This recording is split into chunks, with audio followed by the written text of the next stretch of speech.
제가 몇 해 전에 한 기사를 읽다가 사진 한 장이 눈에 들어왔어요. 한 학원의 광고 현수막인데 내용이 이랬습니다.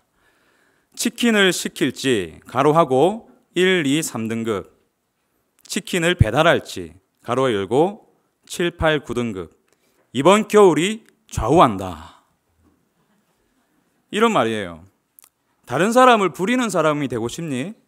그러면 최소 3등급은 받아야 돼. 안 그러면 평생 너 배달이나 하고 살 거야. 그러니 이번 겨울에 잘 준비해. 우리 학원에 등록하면 최소 상등급 이상 받을 수 있어. 네 인생이 바뀔 거야. 물론 이 학원 운영자는 여론의 문매를 맞았습니다. 그래서 그 현수막을 게시한 지 하루 만에 철거했다고 하더라고요. 그는 한 인터뷰에서 이렇게 말합니다. 나는 단지 우리 사회의 보편적인 얘기를 했을 뿐입니다. 우리 사회의 보편적인 얘기를 했을 뿐입니다. 물론 웃고 넘길 수 있는 일일 수 있지만 저는 이 사건을 보면서 우리 사회가 추구하는 가치가 무엇인지를 한 번 더 확인할 수 있었습니다. 치킨을 배달하면 시키는 사람보다 못한 사람인가요? 절대로 그렇지 않죠. 그럼에도 보다 높은 지위를 가지고 싶어하는 것이 이 사회의 보편적인 이야기인 것입니다. 우리는 어딜 가나 지시하는 사람과 따르는 사람이 존재함을 보게 됩니다. 특별히 사회관계에 있어서 소위 갑과 을이 존재하죠. 사장과 직원, 또 대기업과 하청업체, 점주와 아르바이트생. 여러분은 이 두 부류 중에 어디에 속하고 싶으십니까? 솔직히 말하면 을보다는 갑일 것입니다.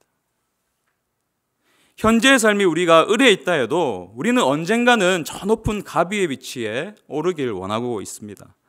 그러나 설령 갑의 위치에 오른다 해도 또 다른 누군가에게는 여전히 을이기 때문에 더 높은 지위와 또 더 많은 힘을 가지고자 하는 그 열망은 쉽게 식지 않는 것 같습니다.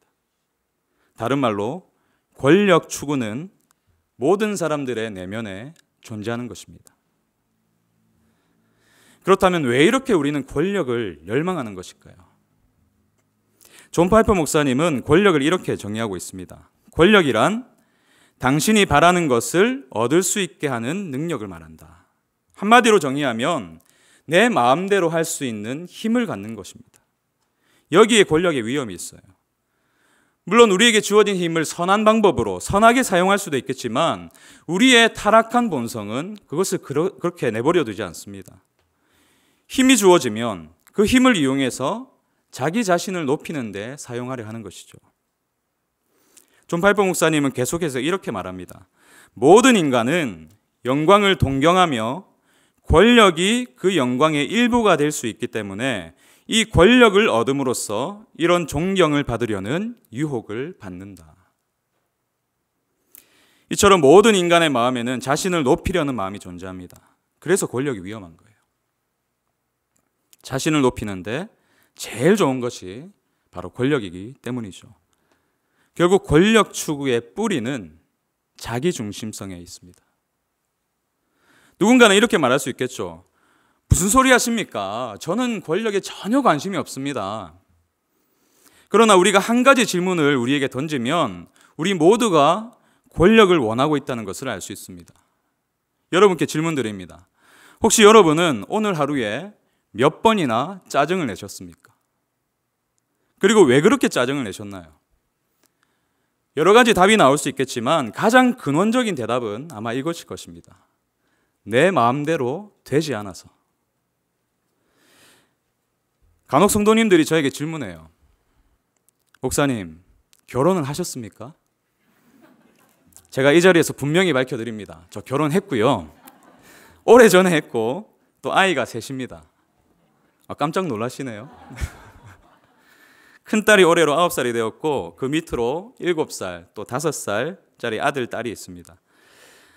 아직 어린 이 세 아이들을 학교와 어린이집에 보내는 것이 만만치가 않아요. 아침마다 힘듭니다. 집을 나서야 할 시간이 다가오는데 엄마가 꺼내준 옷이 마음에 안 든다고 합니다. 딸아이들이 그렇더라고요. 그러다가 겨우 옷을 입기 시작하면 그 속도가 과간입니다. 그런 아이의 반응을 보고 있노라면 점점 짜증이 막 나오죠. 이내 목소리가 커지고 또 아이를 다그치기 시작합니다. 여러분, 저는 도대체 무엇에 화가 난 것일까요? 아이가 옷을 바꿔달라고 해서요? 아니면 옷을 느릿느릿하게 입어서요? 분명 아이들의 이러한 반응이 원인이기도 하지만 더 근원적인 이유가 있습니다. 무엇일까요? 내 말을 듣지 않아서, 내가 하라는 대로 하지 않았습니다. 여기서 저는 저의 자기 중심성을 발견하는 거예요. 기다려주고 또 긍정적으로 반응할 수도 있었지만 그 상황 속에서는 저는 아이들보다 저를 더 사랑한 것입니다. 말을 듣지 않는 아이들에게 한번 버럭 소리를 지르면 제가 원하는 것을 쉽게 얻을 수 있거든요. 아이들이 말을 듣습니다. 제 말대로 아이들이 움직이기 시작합니다. 이것이 바로 지독한 자기 사랑이에요. 이것이 우리 모두가 권력을 원하는 이유입니다. 여기서 벗어나 있는 사람은 아무도 없어요. 저도 그렇고 또 여러분도 그렇습니다. 그리고 예수님과 가장 가까이 있었던 제자들도 그러했습니다. 주님은 이제 예루살렘으로 향하시죠. 그리고 자신이 당할 고난에 대해서 말씀해 주십니다. 33절, 34절입니다. 보라, 우리가 예루살렘에 올라가노니 인자가 대제사장들과 서기관들에게 넘겨짐에 그들이 죽이기로 결의하고 이방인들에게 넘겨주겠고 그들은 능욕하며 침뱉으며 채찍질하고 죽일 것이나 그는 3일 만에 살아나리라 하시니라. 주님은 이미 이 내용을 제자들에게 2번이나 말씀해 주셨습니다. 그리고 이번에는 더 구체적으로 말씀하시죠. 그러나 제자들은 그 말씀을 이해하지 못했어요. 겉으로는 주님을 따르고 있었지만 전혀 다른 꿈을 내면에 꾸고 있었기 때문입니다. 예루살렘에 올라가는 것, 주님께 이것은 고난을 의미했지만 제자들에게는 그들의 간절한 소망, 오래된 꿈이 이루어지는 것을 뜻했거든요. 그 소망이 무엇일까요? 다름 아니라 권력을 갖는 것입니다. 그들은 예수님을 메시아로 믿었죠. 그러나 그들이 믿은 메시아는 정치적인 메시아였습니다. 그들은 주님이 예루살렘에 입성하시면 드디어 꿈꿔온 메시아적인 왕국이 임할 것이라 믿었어요. 그들의 머릿속에는 이러한 생각들이 가득했을 것입니다. 예수님이 왕이 되시면 분명히 우리에게 한 자리씩 주실 거야. 아니, 우리가 이렇게 주님께 열심히 헌신하고 따랐는데 당연히 그러셔야지. 그 중에 야고보와 요한은 다른 제자들보다 이에 대한 더 큰 확신을 가지고 있었던 것 같습니다. 그래서 그들은 주님께 나와서 자신의 요구를 들어달라고 간청합니다. 35절 보십시오. 세베대 아들 야고보와 요한이 주께 나와 여짜오되 선생님이여, 무엇이든지 우리가 구하는 바를 우리에게 하여 주시기를 원하옵나이다. 언뜻 보기에는 굉장히 예의를 갖추고 말한 것처럼 보이지만 이들의 요청을 가만히 뜯어보면 굉장히 강압적이라는 사실을 우리가 알 수 있습니다. 한 번 더 본문을 읽어봅시다. 세베대 아들 야고보와 요한이 주께 나와 여짜오되 선생님이여, 무엇이든지 우리가 구하는 바를 우리에게 하여 주시기를 우리가 원하옵나이다. 어떻게 들리시나요? 돌려 말하고 있지만 이건 거의 협박 수준입니다. 이들이 주님을 협박하면서 요구하고 있는 것은 무엇입니까? 37절입니다. 여짜오되 주의 영광 중에서 우리를 하나는 주의 우편에 하나는 좌편에 앉게 하여 주옵소서. 이들이 그토록 간절히 원하는 것은 다름 아닌 권력이었습니다. 주님, 당신이 이루실 그 나라에서 가장 높은 두 자리를 우리에게 주십시오. 마태의 증언에 의하면 이들의 어머니까지 주님께 나와서 절을 하면서 그 아들들에게 권력을 주시기를 간청합니다. 마태복음 20장 20절 21절입니다. 그때의 세베대의 아들 어머니가 그 아들들을 데리고 예수께 와서 절하며 무엇을 구하니 예수께서 이르시되 무엇을 원하느냐 이르되 나의 이 두 아들을 주의 나라에서 하나는 주의 우편에 하나는 주의 좌편에 앉게 명하소서. 물론 권력을 얻기 위해서 이들은 무엇이든 할 각오도 되어 있습니다. 내가 마시는 잔을 너희가 마실 수 있으며 내가 받는 세례를 너희가 받을 수 있느냐? 그들이 말하되 할 수 있나이다. 미국 하버드 대학의 석좌 교수인 조지프 나이라는 교수님이 있는데 이분이 권력을 취하는 방법 3가지를 말하고 있습니다. 그 중에 2가지가 뭐냐면 강압과 대가 지불이에요. 강압과 대가 지불. 지금 이 장면을 보십시오. 야고보와 요한은 그 어머니를 대동한 강압을 통해서, 그 치맛바람이라는 강압을 통해서 또 주님의 잔과 세례를 내가 충분히 감당할 수 있습니다 라고 말하는 대가 지불을 통해서 그들이 지금 가장 원하는 것, 권력을 요구하고 있는 것입니다. 우리가 앞서 살펴보았듯이 이 권력 추구의 욕망은, 이 뿌리는 자기중심성에 있는 것입니다. 이들의 요청에는 오직 자기 자신뿐이에요. 그 어디에도 그 동료 제자들, 다른 제자들을 향한 언급이 없습니다. 만약 이들이 다른 제자들을 위한 마음이 있었다면 이렇게 말했어야죠. 주님, 간곡한 요청이 있는데요. 저 베드로 보십시오, 베드로. 주님이 영광 받으실 때에 저 베드로를 가장 높여주시길 원합니다. 우리 중에 제일 고생했잖아요. 그러나 이들의 요청 어디에도 다른 사람 이름이 없어요. 오직 오직 나뿐입니다. 이들의 어머니도 마찬가지죠. 이르되 나의 이 두 아들을, 여러분, 이처럼 권력을 향한 이 욕망은 다른 사람들을 배제시켜버립니다. 다른 이들을 경쟁의 대상으로 전락시켜버려요. 다른 제자들도 마찬가지입니다. 41절은 베드로를 포함한 나머지 10제자들이 이 둘의 말을 듣고 화를 내었다고 기록합니다. 41절 보십시오. 10제자가 듣고 야고보와 요한에 대하여 화를 내거늘. 제가 원어를 찾아보니까 이 화를 내다, 이 단어는 불의에 대한 분노를 의미하고 있습니다. 불의에 대한 분노. 그러나 그들이 분노한 이유는 야고보와 요한의 그 요청이 옳지 않아서가 아니었어요. 오히려 야고보와 요한이 자기들보다 먼저 한 자리를 차지하겠다고 나섰기 때문입니다. 선한 의를 위한 분노가 아니라 자기들이 부당한 대우를 받는 것에 대한 분노였어요. 내가 먼저 그 요청을 해야 되는데, 그래서 내가 더 높은 자리에 앉아야 되는데, 내가 더 많은 권력을 가져야 되는데 저들이 먼저 선수리치다니. 그래서 화를 내고 있는 것입니다. 사실 그들은 이미 누가 크냐 그러한 다툼을 벌였던 자들입니다. 그들은 모두 너나 할 것 없이 자기의 권력을 향한 욕심을 채우기 위해서 주님을 수단으로 삼았던 것입니다. 이들은 왜 이토록 자리에 대해 집착하고 있습니까? 왜 이토록 권력을 갖고 싶어 하는 것입니까? 아니, 우리 모두는 왜 그리도 더 높은 자리에 오르려고 발버둥 치는 것입니까? 왜 내 마음대로 할 수 있는 그러한 힘을 얻고 싶은 것인가요? 왜 이리도 자기중심적입니까? 그 이유는 크게 두 가지입니다. 첫 번째 이유는요, 자기 자신을 우상으로 삼고 있기 때문입니다. 한번 따라해 보실까요? 자기 자신을 우상으로 삼고 있기 때문이다. 우리는 자신을 너무나 사랑해요. 그래서 자기에게 집착합니다. 존 파이프 목사님의 말씀처럼 거울 속에 비치는 그 사람, 즉 자신을 눈에 보이는 우상으로 바꾸어 버린 것입니다. 그래서 내가 세상의 중심이 돼야 돼요. 모두가 나를 섬겨줬으면 좋겠어요.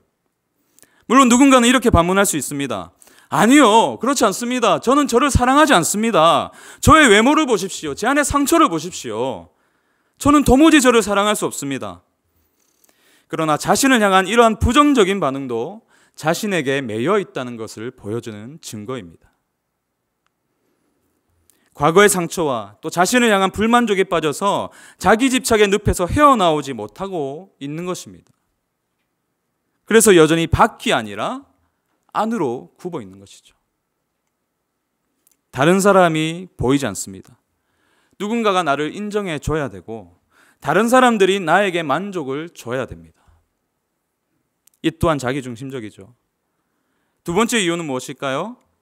스스로 행복할 권리가 있다고 믿기 때문입니다. 한 번 더 따라해 봅시다. 스스로 행복할 권리가 있다고 믿기 때문이다.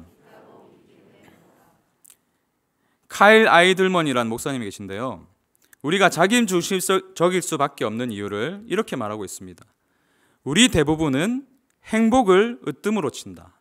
그리고 자신을 챙겨야 행복해진다고 믿는다. 여러분의 내면을 한번 잘 살펴보십시오. 우리에게도 어쩌면 이러한 믿음이 있는 것은 아닙니까? 대부분의 사람들이 절대적으로 이 믿음을 가지고 있어요. 내 마음대로 하는 것이 곧 행복한 삶이라는 것이죠. 그래서 행복의 수많은 조건을 머리에 놓고 살아갑니다.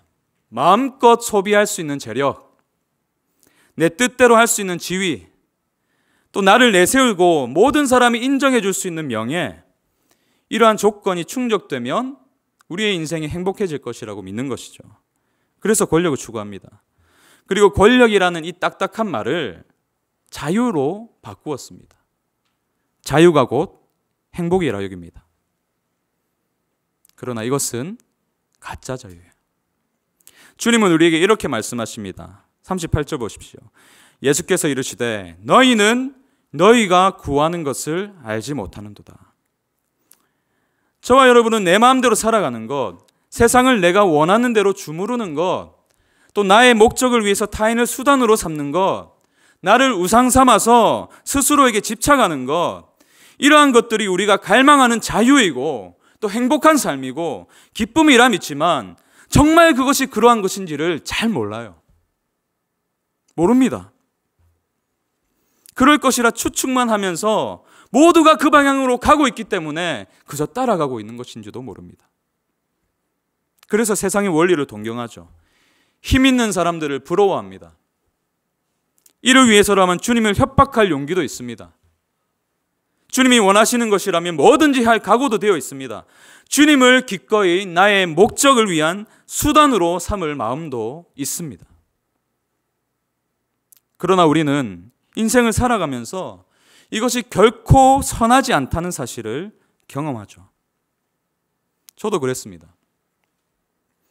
제가 이제 신대원을 입학하고 사역을 막 시작했을 때 일이에요. 감사하게도 제가 자라온 교회에서 저에게 사역의 기회를 주셨습니다. 그리고 첫 사역의 대상이 청년이었어요. 그러나 그래서 쉽지 않았어요.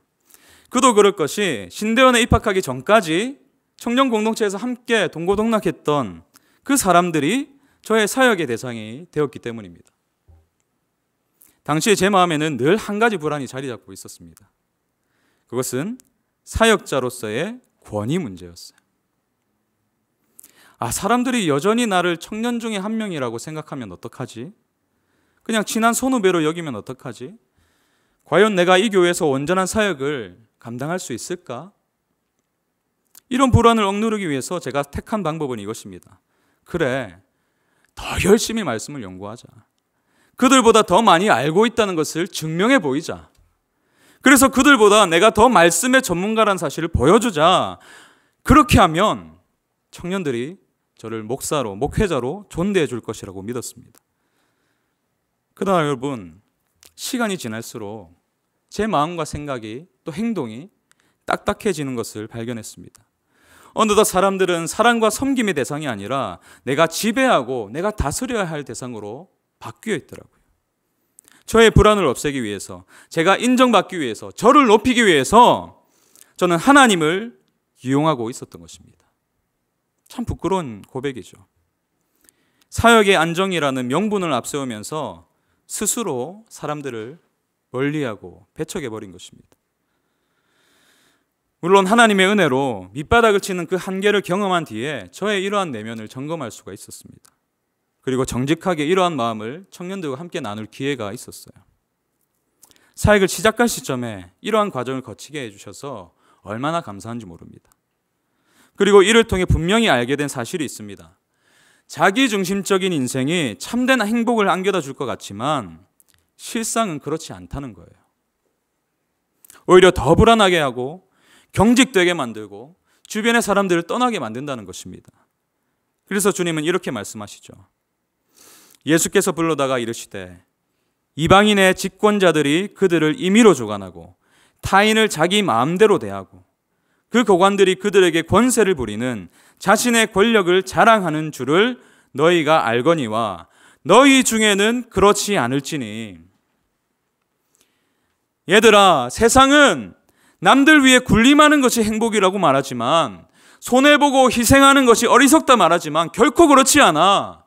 그 중심에는 늘 불안과 두려움, 교만이 자리하게 되는 거야. 너희 중에는 그렇지 않을지니 너희는 그러한 불행을 경험하지 않기를 원한다. 그래서 내가 왔어. 그래서 내가 참된 행복과 자유가 어디에서 오는지 너에게 보여줄게. 그렇죠, 여러분. 주님은 자기 중심에 소망이 없음을 아시고 다른 길을 보이시려고 이 땅에 오셨습니다.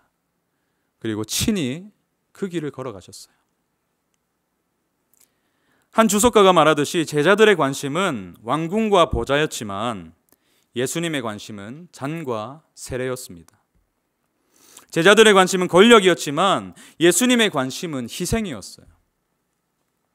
주님은 예루살렘이 어떤 곳인지 아셨습니다. 그곳에서 주님을 기다리는 것은 다름 아니라 고난과 죽음이었어요.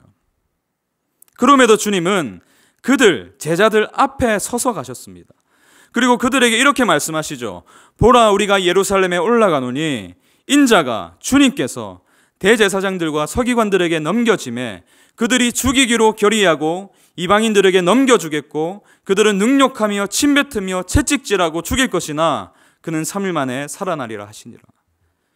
여러분, 주님은 권력이 없으셔서 이 길을 걸어가신 것이 결코 아닙니다.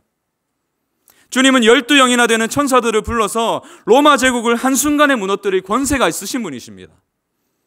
그러나 주님은 자기 중심이 아니라 자기 희생을 택하셨어요. 진정한 자유는 자기 중심이 아닌 자기 희생에서 비롯된다는 사실을 아셨기 때문입니다. 만약 주님이 자기 중심의 길을 택하셨다면 하늘의 그 모든 영광을 버리시고 이 땅에 오실 이유가 없었겠죠. 오히려 주님은 당신이 오실 목적을 이렇게 밝혀주세요. 45절입니다.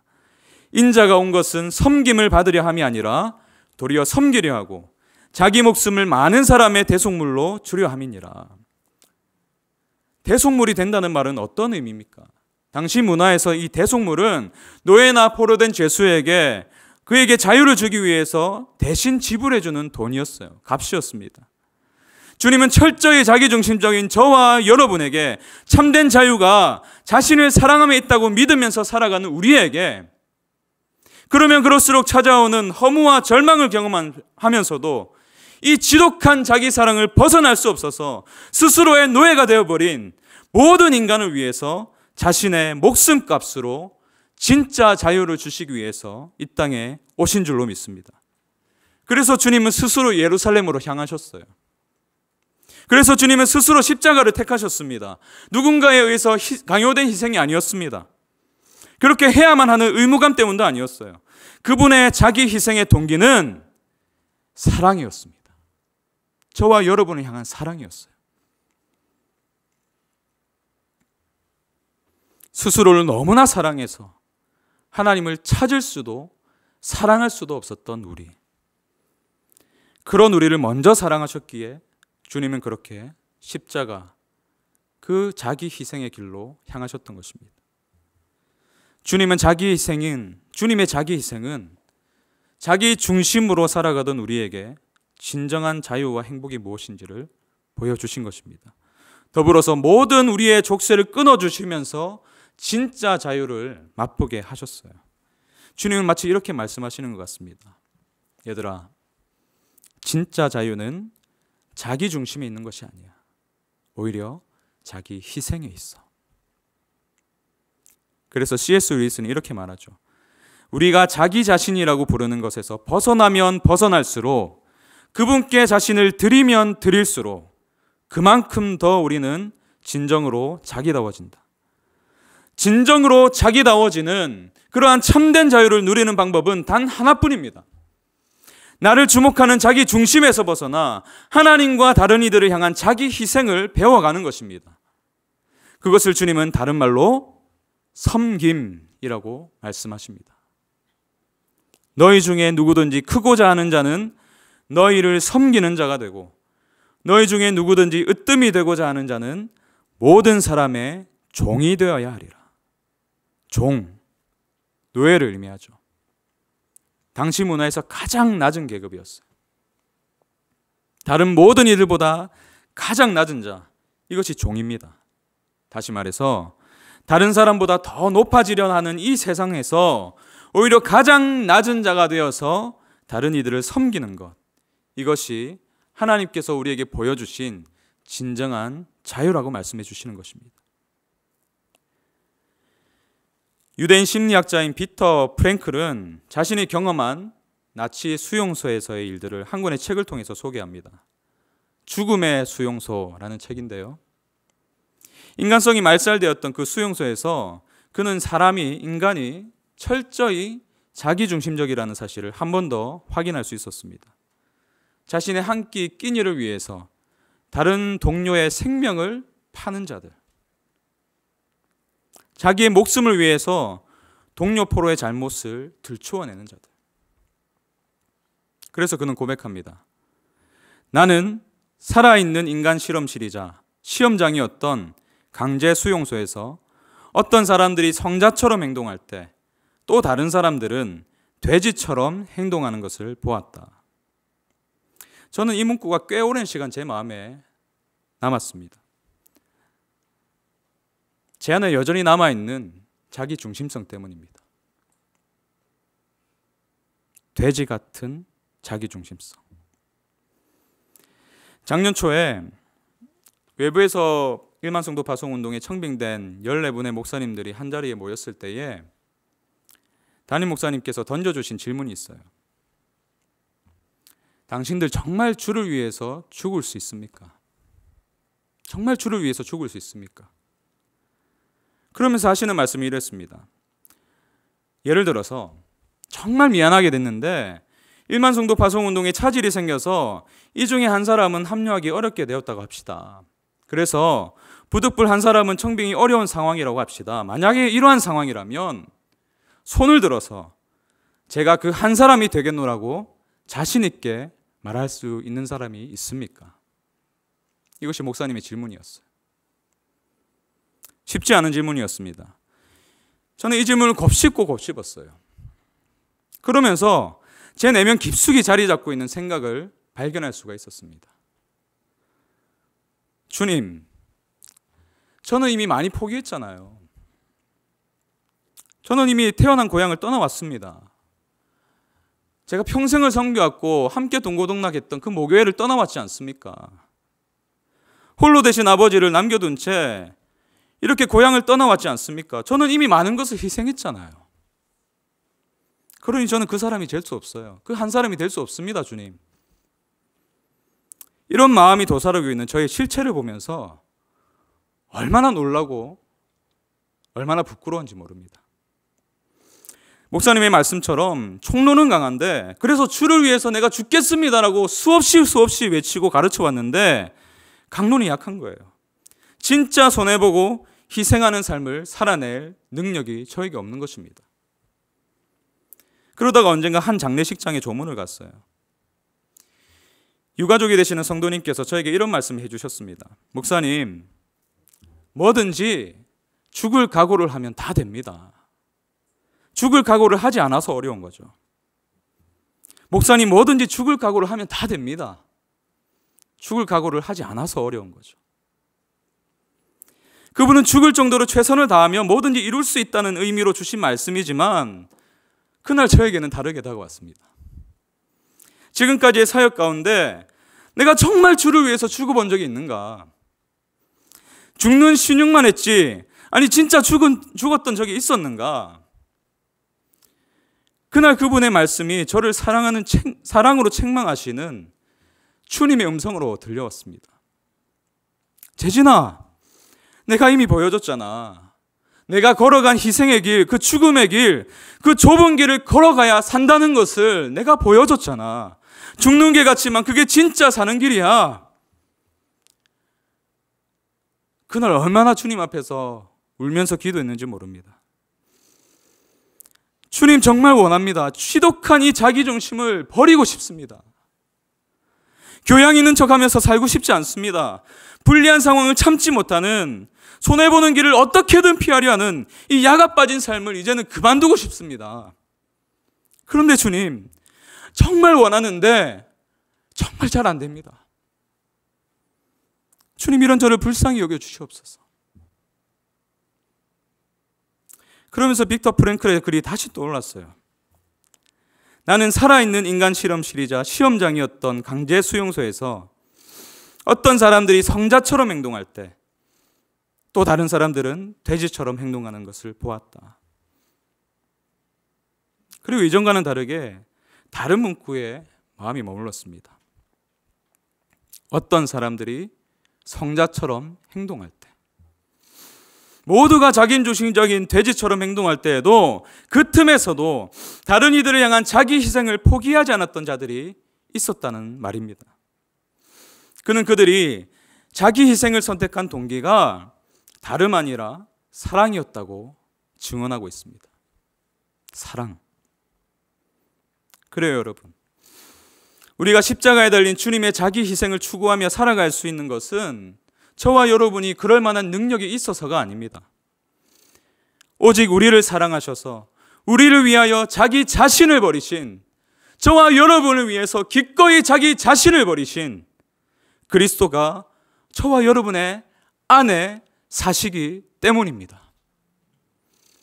저는 바울의 이 고백이 저와 여러분 모두의 고백이 되길 간절히 소망합니다. 갈라디아서 2장 20절입니다. 함께 읽어봅시다. 시작. 내가 그리스도와 함께 십자가에 못 박혔나니 그런즉 이제는 내가 사는 것이 아니요 오직 내 안에 그리스도께서 사시는 것이라. 이제 내가 육체 가운데 사는 것은 나를 사랑하사 나를 위하여 자기 자신을 버리신 하나님의 아들을 믿는 믿음 안에서 사는 것이라. 아멘. 나를 사랑하셔서 나를 위하여 자기 자신을 버리신 하나님의 아들 예수 그리스도, 그분을 믿는 믿음 안에서 우리는 비로소 자기 중심으로 똘똘 뭉친 내가 아니라 자기를 너무나 사랑해서 자기를 우상으로 삼고 살아가는 내가 아니라, 그것이 진짜 행복처럼 믿으면서 살아가는 그런 내가 아니라 그리스도로 살아갈 수 있는 줄로 믿습니다. 오직 주님만이, 주님의 그 놀라운 사랑만이 이 메마른 시대 속에서도 우리로 자기 희생의 삶을 살게 하는 것입니다. 우리는 우리 앞서 자기 희생의 길을 택한 믿음의 선배들과 그들의 삶을 알고 있습니다. 그들은 우리에게 위대한 신앙의 유산을 남겼죠. 섬김이 바로 그것입니다. 자신이 아닌 다른 이들을 향한 섬김의 삶을 선택한 그 바보들이 초대교회를 이루어 나갔습니다. 그리고 그들의 삶을 통해서 세상은 그 바보스러움 속에 숨어있는 자기 희생의 능력이 무엇인지를 발견하게 되었습니다. 목격했어요. 세상의 논리와 맞지 않는 그러한 그들의 바보스러운 삶을 통해서 결국 세상은 변화되기 시작했습니다. 주님은 오늘 우리에게 이렇게 말씀하세요. 권력은, 자기중심은 결코 세상을 변화시킬 수 없어. 남에게 빼앗은 힘으로는 절대로 세상을 바꿀 수가 없어. 너희는 다른 방법을 써야 된다. 희생이야. 사랑이야. 세상을 섬겨야 돼. 그러다 보면 세상이 발견하게 될 거야. 너희가 없어서는 안 될 존재라는 것을 세상은 발견하게 될 거야. 그리고 너희가 없는 삶을 상상할 수도 없게 될 거야. 모두가 자신만을 위해 사는 세상에서 다른 이들을 위해 사는 너희의 모습을 보면서 세상은 다름을 느낄 거야. 그리고 너희를 신뢰하게 될 거다. 그리고 마침내 그들도 너희가 누리고 있는 그 참된 자유를 맛보게 될 것이란다. 얘들아, 이것이 바로 나의 꿈이다. 내가 이 땅에 그 영광을 버리고 온 이유야. 그 꿈을 함께 꾸지 않겠니? 그리스도의 십자가를 통해서 우리의 모든 삶이 자기 중심에서 자기 희생으로 변화되어 갈 때 비로소 세상은 주의 몸된 교회를 주목하게 될 줄로 믿습니다. 그리고 세상과 다른 방법이 주는 매력을 느낄 거예요. 더 나아가서 그 안에 담겨져 있는 예수 그리스도의 그 영광스러운 가치를, 그분의 능력을, 오직 그분에게만 속한 그 영원한 소망을 저와 여러분의 삶을 통해서 발견하게 될 줄로 믿습니다. 저는 이것이 주님의 꿈이라 믿어요. 그리고 그 꿈이 가진 가치를 우리가 함께 맛볼 때에 우리는 기꺼이 자기 희생의 길을 선택하리라고 믿습니다. 온 세상에 참된 자유를 주시기 위한 주님의 꿈, 그 꿈으로 인해서 십자가의 길을 택하신 주님, 그리고 지금도 그 꿈은 여전히 현재 진행 중입니다. 그리고 이제 주님은 그 꿈에 우리를 초청하세요. 나와 함께 그 꿈을 이루어가자. 우리 함께 이토록 아름다운 섬김과 희생을 통해서 주님의 그 꿈의 길을 걸어가는 저와 여러분이 되시길 간절히 축원합니다.